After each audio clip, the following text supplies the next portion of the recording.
Okay, so this is the first, let's say, pilot episode of What's in the Box. This is where I, Mark, have guests on that have ordered from Funky Moose Records, and we just go through whatever the customer ordered. And in this case, it is Joe from the Limbo podcast. He placed an order a while ago, and we're going to go see what's in the box. Oh boy, boy. Welcome to the first episode, Joe. I'm happy to be here, buddy. I really appreciate it. I love doing this sort of thing, so it's all good with me. Yeah, so you want to see what I got from your store? Yeah, please do. I can cheat. I can see what you have, but well, you know what I got because you you picked the shit. But I'm telling you, right now, these guys don't know.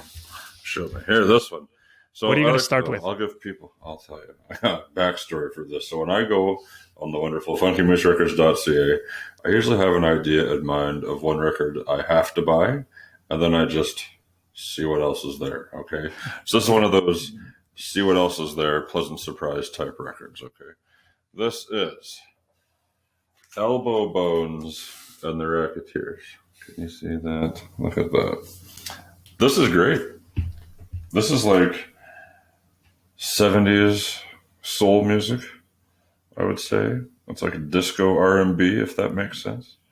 Oh, okay. I had to look it up on Wikipedia because I've never heard of them. I looked at the artwork when it came in, and it's classic, kind of a classic. Can you show it again?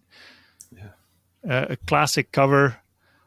So I did a little bit of research on Elbow Bones, and I was like, that's probably not his real name. His alter ego that's his alter ego for John Rinsky, and he got his nickname because he kind of elbowed his way into the producer's entourage, I guess. So that's how he got the nickname Elbow. And then, yeah. That's interesting. See, I didn't do any research. I just looked at it and I thought, well, that sounds like a cool name. I don't know. Yeah. You can't go wrong when you're digging through your used bins or your toonie bin or whatever. That's the back artwork, classic bad boy looking. That's cool, man. That's a good one. If you guys come across this one on your travels, it's fucking worth it, I'd say. Cool. Oh, sorry, I'm swearing. That's my brand. I swear a lot. So I apologize. Anybody that listens to the podcast knows that. Yeah. Okay, what else you got? That was one of them. This one, I honestly haven't paid that much time with yet, but it's not bad either. It's not bad. So I got this solely because of the name. This is Pubs, Pearlies, and Pints from the Entertainers. Okay, so this is what I would call British Broadway songs. Interesting. That's it is okay. Interesting.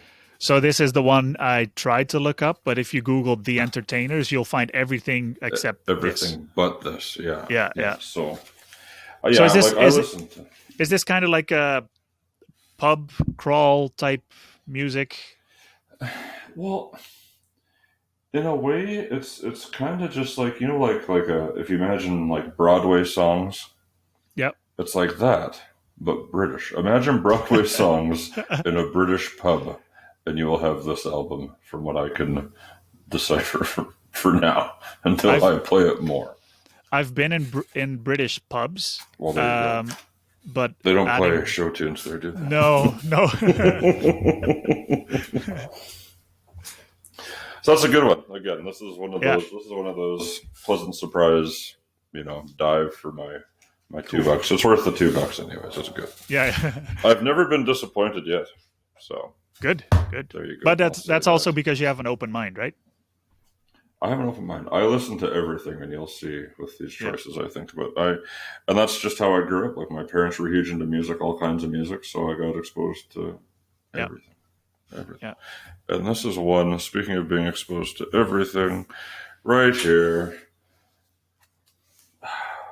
Belinda Carlisle. This is her album that has Heaven is a Place on Earth, Circle in the Sand, I Feel Free, I Get Weak on side 2. It had all the hits on it, man. These are some of her biggest songs are on this album right here.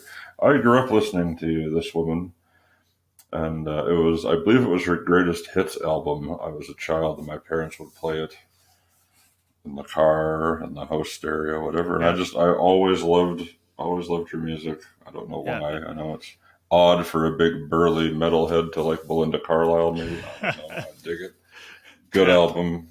Great album. That was one that I knew what I was getting into. I bought that. Right.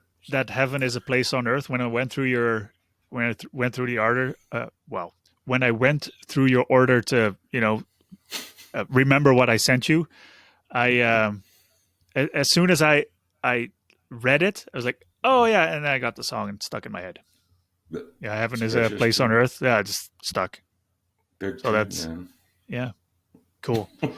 And then there was one more in there, I believe, right? One more. Yeah, this is the one.